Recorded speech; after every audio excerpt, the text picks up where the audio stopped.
대통령 선거 최종 투표율이 79.4%로 집계된 가운데 더불어민주당 이재명 후보가 당선됐습니다. 충남 지역의 투표율은 76%로 전국에서 두 번째로 낮았습니다. 대통령 선거가 치러진 지난 4일 충남에서 선거 관련 112 신고가 잇따라 접수됐습니다. 고령에선 80대 유권자가 투표 용지를 훼손해 경찰이 출동하기도 했습니다. 아내에게 수면제를 먹인 뒤 차에 불을 질러 살해한 남성이 경찰에 긴급 체포됐습니다. 경찰은 자세한 사건 경위를 조사하고 있습니다. 서산에서 도로를 달리던 화물차에 치인 보행자가 숨지는 사고가 발생했습니다. 경찰은 화물차 운전자를 입건해 사고 경위를 조사할 예정입니다.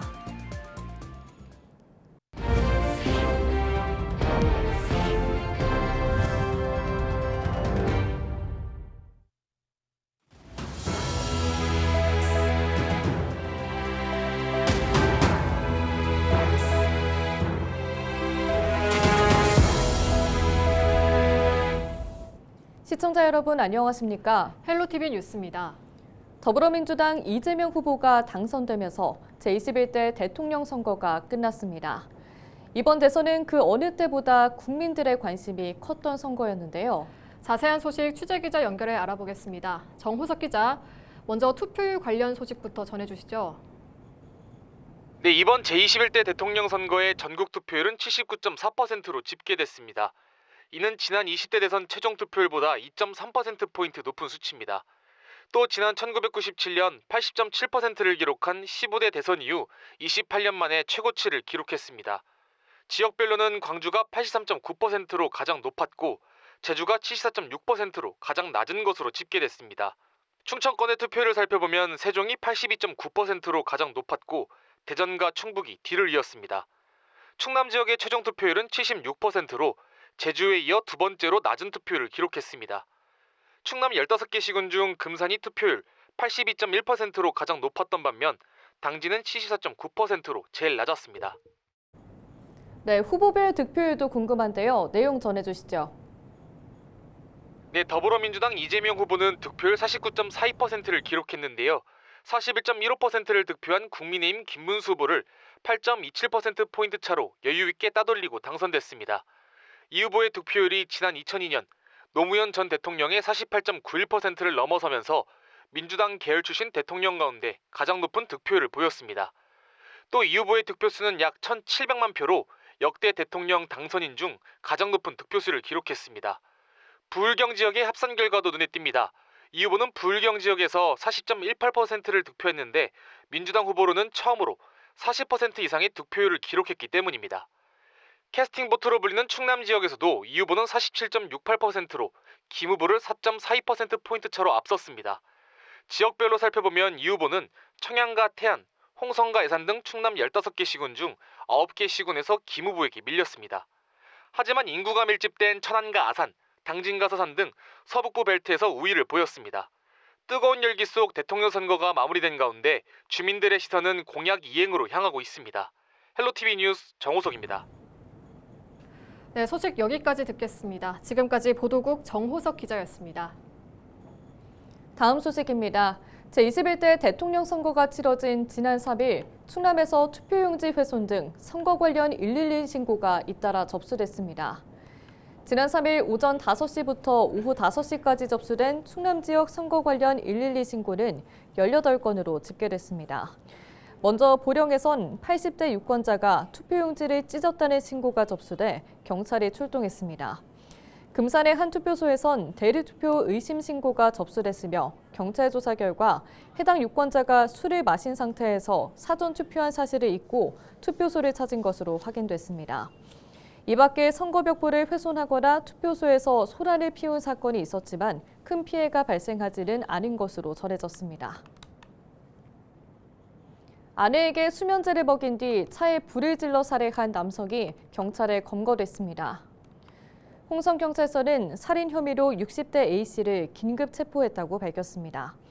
A씨는 지난 2일 저녁 8시 20분쯤 홍성군 갈산면의 한 저수지 인근에서 50대 아래 B씨가 타고 있던 승용차에 불을 질러 사망하게 한 혐의를 받고 있습니다. 불은 22분 만에 꺼졌지만 B씨가 숨졌고 차량은 모두 불에 탔습니다. A씨는 B씨에게 수면제를 먹이고 차에 불을 질렀다는 식의 주장을 한 것으로 전해졌습니다. 경찰은 사건 경위에 대해 자세히 조사하는 한편 A씨에 대한 구속영장을 신청할 예정입니다. 서산의 한 도로에서 보행자가 화물차에 치여 숨지는 사고가 발생했습니다. 지난 3일 새벽 4시 15분쯤 서산시 해미면 휴암리의 한 왕복 4차로를 달리던 25톤 화물차에 치인 80대 보행자가 현장에서 사망했습니다.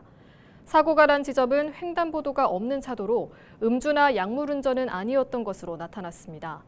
경찰은 교통사고 처리 특례법상 치사 혐의로 60대 화물차 운전자를 입건해 자세한 사고 경위를 조사할 예정입니다.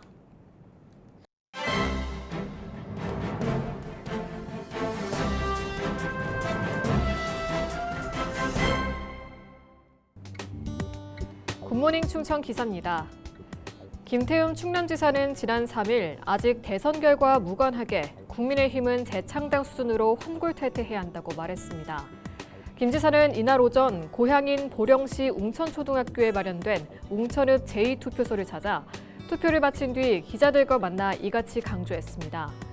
김 지사는 미국 트럼프 대통령의 관세 등 세계 경제 질서의 불확실성이 높아졌다며 제조업과 수출로 먹고 사는 대한민국의 입장에서 경제를 어떻게 살릴 것인가에 대한 국정 운영 방향이 나와야 한다고 주문했습니다. 이어 김 지사는 대선 이후 국민의힘 상황에 대한 질문에 환골탈퇴를 주문한 뒤 국민에게 보수의 가치를 추구하는 정당으로서 그 가치를 재정립하고 새롭게 태어나는 정당으로 변화를 주지 않으면 안 된다고 지적했습니다. 계속해서 김 지사는 차기 지방선거에 대해서는 한두 달 앞도 내다볼 수 없는 상황에서 1년이나 남은 지방선거에 대해 얘기하는 것은 적절치 않다면서도 다만 남은 임기 동안 도민의 기대에 벗어나지 않도록 최선을 다하는 것이 나에게 주어진 본분이라고 덧붙였습니다. 지금까지 신문 브리핑이었습니다.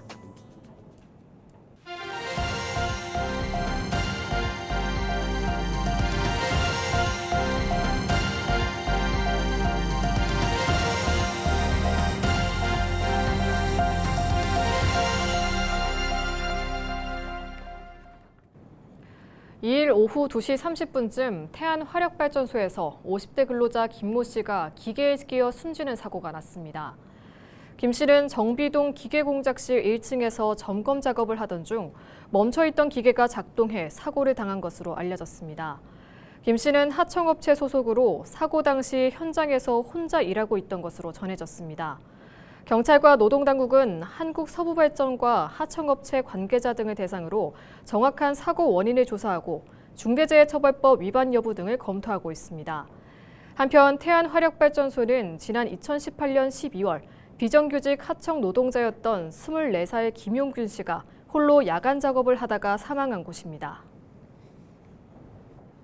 당진경찰서가 상습적으로 음주운전을 반복하고 최근 뺑소니 사고까지 저지른 A씨의 차량을 압수했습니다. A씨는 지난달 31일 당진시 정미면 소재 인근 도로에서 음주 상태로 운전을 하다 중앙선 침범으로 교통사고를 야기하고 도주한 것으로 알려졌습니다. 경찰은 지난 2023년부터 재범 우려가 크고 사회적 비난 가능성이 큰 음주운전자에 대해서 차량을 압수하고 있습니다. 충남도가 다음 달 개장하는 해수욕장 안전관리에 나섭니다. 충남도는 사업비 약 11억 원을 들여 안전관리 요원 380여 명을 투입하고 방사능 검사 등에 나설 방침입니다. 또 수상 오토바이 등 구조장비 139대를 투입할 예정입니다. 충남도는 여름철 집중호우와 피서철에 급증하는 해양쓰레기 수거, 처리 대책도 마련할 계획입니다. 한편 다음 달 5일 당진 난지도와 외목마을, 태안 만리포 등 충남 지역 해수욕장 26곳이 개장합니다. 서산시가 4일부터 출생 신고한 부모에게 출생아의 최초 기본 증명서를 축하카드와 함께 등기 우편으로 제공합니다. 그동안 출생 신고한 부모는 처리 결과를 문자 알림을 통해 확인할 수 있었습니다. 또 출생아의 최초 기본 증명서는 종합민원실과 행정복지센터를 방문해야 발급받을 수 있었습니다. 서산시는 이번 서비스를 통해 출생아 기본증명서가 필요한 부모의 편의가 향상할 것으로 기대하고 있습니다. 한편 지난해 서산시에서 출생신고를 한 신생아는 800명입니다. 충남도가 사회적 경제혁신타운 입주기업에 사업 개발비를 지원합니다. 지원 대상은 사회적 경제혁신타운에 상주하는 기업으로 자체 근로자를 1명 이상 고용한 사회적 기업과 예비 사회적 기업 등입니다. 지원 분야는 시제품 개발과 특허 출원, 브랜드 개발 등으로 예비 사회적 기업과 사회적 협동조합은 연간 최대 3천만 원, 사회적 기업은 연간 최대 5천만 원이 지원됩니다. 공모 신청은 오는 18일까지 하면 됩니다. 오는 7일 태안꼭지해수욕장 일원에서 제2회 반려동물 해변 운동회와 전국 학생 반려견 훈련 경연대회가 열립니다. 이번 축제에는 반려견 장기자랑과 달리기 대회, 댕댕 패션쇼 등 다양한 프로그램이 마련됐습니다. 또 설치현 수의사와 이웅종 교수 등이 참여하는 인플루언서 토크 콘서트와 바른 산책 강의도 참가할 수 있습니다. 이와 함께 반려견 청결 미용과 장난감 로프 만들기, 훈련 상담 등 다양한 체험 부스도 즐길 수 있습니다. 한편 지난해 1회 행사에는 전국 반려인 약 2,000명이 방문한 것으로 집계됐습니다. 홍성군이 주민참여 예산 제한 사업을 공모합니다. 홍성군은 예산 편성 과정에 주민참여 기회를 보장하고 재정 운영 투명성을 높이기 위해 사업을 시행한다고 밝혔습니다. 공모 대상은 지역 전체의 복리 증진을 위한 아이디어 등입니다. 오는 9일부터 다음 달 18일까지 진행되며 홍성 구민이라면 누구나 참여할 수 있습니다. 신청은 홍성군에 하면 되고 접수된 제안은 부서 검토 등을 거쳐 최종 확정됩니다. 당진시가 다자녀 가정에 종량제 봉투 30매를 무료로 지원합니다. 당진시는 저출산 극복과 다자녀 가정의 육아 부담을 덜기 위해 사업을 추진한다고 밝혔습니다. 지급 대상은 당진시에 거주하고 있는 2자녀 이상 가정으로 신청일 기준 막내 자녀의 나이가 만 18세 이하일 경우 해당합니다. 특히 2006년생 자녀가 있는 가정은 생일이 지나기 전 신청을 마쳐야 합니다. 신청은 이번 달까지 거주지 행정복지센터에 하면 됩니다. 홍성군이 지역 농업인을 대상으로 무 배추 재배 기술 교육을 합니다. 교육에서는 홍성 지역 재배 환경에 맞는 무 배추 생산 전문 재배 기술 교육과 병해충 관리법 등이 진행될 예정입니다. 모집 대상은 홍성 지역 내 농업인 또는 귀농인 등 20명입니다. 신청은 홍성군 농업기술센터에 하면 됩니다. 서산시가 충남 최초로 소 브루셀라 결핵 검사 신청 앱 서산 헬스우를 운영합니다. 해당 앱은 소 브루셀라 결핵 검사 신청과 검사 일정 알림, 신청 내역 확인 등 다양한 기능을 제공합니다. 기존 검사 신청은 축산농가가 서산시 축산과에 직접 전화해야만 가능했습니다. 서산시는 해당 앱의 운영을 통해 시간에 구애받지 않고 검사 신청이 가능해져 농가의 편의가 향상될 것으로 기대하고 있습니다. 당진시가 서해안 일몰 힐링 캠프를 운영합니다. 당진시는 한국관광공사 대전 충남지사와 협업으로 난지도 관광지와 난지도 국민여가 캠핑장, 도보 여행 구간 약 13km를 연계한 체류형 관광 상품을 개발했습니다. 캠프는 오는 14일을 시작으로 8월까지 난지도 관광지에서 1박 2일간 모두 4번 운영됩니다. 당진시는 이번 사업을 통해 난지도의 아름다운 자연과 관광 자원이 홍보될 것으로 기대하고 있습니다. 청량군이 이번 달부터 지역 주민의 교통 편의 향상을 위해 행복택시 운행 지원 횟수를 확대합니다. 청량군은 기존 가구당 월 4회였던 행복택시 이용 지원 횟수를 월 8회로 늘린다고 밝혔습니다. 지원 대상은 버스 노선 미운행 지역과 벽 오지 거주 세대 등이며 현재 760여 명이 혜택을 받고 있습니다. 대상자는 회당 1,000원의 요금으로 택시를 이용할 수 있으며 승객이 부담하는 금액을 제외한 택시 손실보상금은 청량군이 지원합니다. 이상으로 뉴스를 마칩니다. 시청해주신 여러분 고맙습니다.